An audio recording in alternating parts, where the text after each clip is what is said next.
네, 오늘의 마지막 정치 핫토픽입니다. 자, 장동혁이 폭발했다. 장애 투쟁을 안 할 거면은 어디 가서 뭐라도 좀 하시라. 장애 투쟁 자꾸 이렇게 그 반대를 위한 반대만 하지 말고, 그런 발언을 오늘 쏟아냈습니다.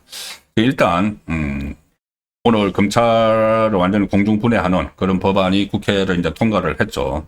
그래서 이거를 저지하기 위한 필리버스터를 지금 했고, 또 다른 법안들에 대해서 이진숙 방통위원장을 쫓아내기 위한 그 법안, 방송통신미디어위원회 만드는 법안에 대해서도 필리버스터를 또 하고 하는데, 어쨌든 힘이 딸리죠. 24시간만 지나면은 5분의 3 국회 의결로 필리버스터를 중단을 해버리고 법안 통과시키고, 이 행태를 또 되풀이하기 시작을 했습니다. 오늘 조금 전에 한 7시 거의 다 돼서 검찰청 해체 법안을 통과를 시켰듯이 앞으로도 계속 그렇게 할 텐데, 그리고 이렇게 되니 이제 국민의힘은 사실 장외로 안 나갈 수가 없습니다. 이 상황은 장외로 떠밀고 있습니다. 여기서 국회 안에서 할 일이 정말 없고 무기력하죠. 그럼 장외로 나가서 국민에게 직접 호소를 하는 수밖에 없죠. 그래서 지난번에 대구 집회가 있었고, 이제 모레 서울시청 근처 대한문에서 집회를 합니다. 모레 오후 2시입니다. 28일 일요일 오후 2시에 서울시청 근처 대한문에서 사법파괴 입법 독재 국민 규탄대회를 엽니다. 이른바 조이대 한덕수 해동설을, 그 가짜 뉴스를 가지고 조이대 사법부 때리기를 하는, 축출 운동을 하는 그 민주당, 여기다가 또 검찰청 해체까지 하는 이런 상황에서 지금은 장애 투쟁을 할 타이밍이다.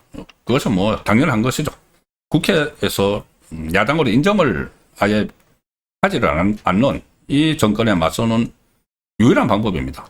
그리고 거기서 선명한 구호도 내놔야죠.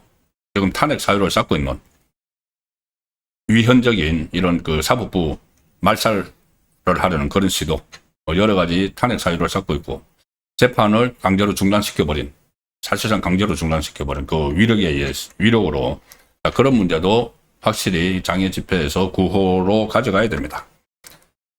오후 2시, 모레 오후 2시에 집회를 하는데, 서울에서 장애 집회하는 게 그때 자유한국당 시절 이후 2020년 이후에 지금 처음이라고 하는데, 국민의힘은 이번 집회에 한 10만 명 가량이 참석할 걸로 전망을 하고 있습니다. 대구에서 7만 명이었죠.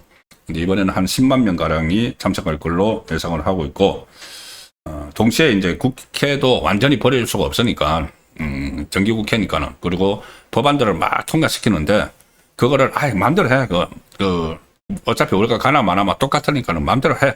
이렇게 하는 방법이 하나 있겠지만은, 그것보다는 이 필요한 인원은 가서 필리버스터를 하면서 24시간 후에 중단되지만, 필리버스터를 하면서 이 법이 왜 악법인지 그런 것들을 또 국민에게 알리는 그 역할도 중요하죠.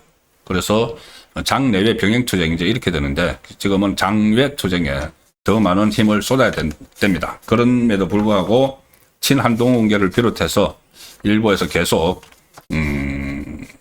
여기에 대해서, 그러면 중도청은 어떻게 할 거냐, 중도청이 중요하다, 이런 이야기 또 맨날 하는 이야기로 여기에 대해서 어깃장을 놓고 있는데, 장동혁 대표가 오늘 이런 이야기를 했습니다. 이 주말에 이제 광화문 장애 투쟁을 앞두고 장애 투쟁을 비판하는 분들이 있는데, 그러면은 장애 투쟁 하기 싫으면은 어디에서 뭐라도 좀 하시라, 이런 이야기를 했습니다.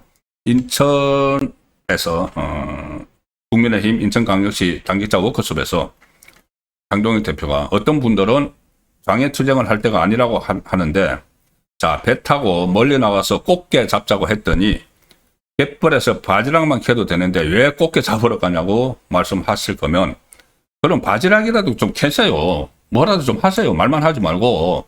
지금 이 이재명 정권이 이렇게 국가를 망치고 있는데 뭐라도 좀 하세요. 장애 투쟁하기 싫으면은. 중도청 어쩌고 하면서 장애 투쟁을 안 하겠다고 하면은 가만히 있지 말고 이 꽃게 잡으러 안 나갈 거면은 바지락이라도 좀 캐세요. 이런 이제 비유를 해서 이야기를 하는 겁니다. 장애 투쟁을 비판하는 분들이 다른 곳에서 더 의미 있게 싸우고 계신다면 저희와 함께 하지 않으셔도 된다. 더 의미 있는 일을 하고 있으면은. 그런데 저는 그분들이 싸우는 모습을 어디에서도 찾아보지 못했다. 어느 곳에서도 아무것도 하지 않을 것이라면 설령 뜻이 다르더라도 장애 집회로 나와서 대한민국을 지켜야 한다는 시민들의 뜻에 동참해달라. 자, 이렇게 장애 투쟁에 대해서 좀 역량을 모으자는 이런 이 메시지를 계속 발전을 하고 있습니다. 지금은 추석 민심이 굉장히 중요하죠. 추석 차례상 민심. 추석 차례상 민심이 정말 이재명 정권의 무도함 그리고 무능력, 지금 트럼프에 대해서 대처를 제대로 하지 못해서 국민 경제에 악영향을 미치는, 오늘 뭐 코스피 다 떨어지고 난리가 났지 않습니까? 거기에 대해서 비판을 하는, 견제를 하는 그런 여론이 형성이 돼야 되고, 또 하나는 좀 무도한, 하나는 무능력한 트럼프 변수에 대처하지 못하는 그 무능력한 정권, 그리고 무도한 정권, 조희대 대법원장을 강제로 축출을 하려고 하는 사법 리스크 해소를 위해서, 이재명 사법 리스크 해소를 차원에서, 자, 그런 것들이 추석 민심, 차례상 민심에서 다 이제 표출이 돼야 되니까 더 이렇게 장애 집회의 필요성이 있는 것이죠. 오늘 추석 전에서 갤럽에서 마지막 여론조사가 나왔는데, 추석 전에 이제 연휴 들어가기 전에 마지막이겠죠. 이재명 지지율이 55% 나왔습니다. 이것도 믿지 못할 지지율이지만 어쨌든 간에 일주일 전에 비해서 5%포인트가 떨어져서 갤럽 조사 기준으로 이재명 취임 이후에 최저치가 나왔다. 그리고 또 다른 여론조사도 이런 결과들이 많이 쏟아지고 있습니다.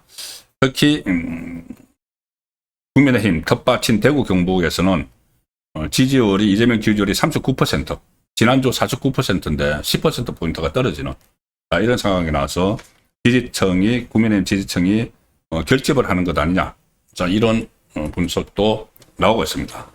여기서 제가 지금까지 쭉 말씀드렸다시피 트럼프 3,500억 달러 선불을 요구를 하는, 이것을 국민에게 다 숨겨왔다가 지금 다 들통이 나고 코스피가 하락을 하고 환율이 치솟고 국민 경제에 상당히 불안감을 조성을 하는 이런 상황이 됐고, 또 30일에 조희대 청문회도 하죠. 국민을 청문회를 하니까는 이재명의 지지율은 추가 폭락을 할 수밖에 없는 그런 상황에서 추석 연휴를 맞을 가능성이 큽니다. 그러면 추석 때 차례상 민심이 조성되는 데 따라서 중국 흐름이 완전히 바뀔 수도 있다.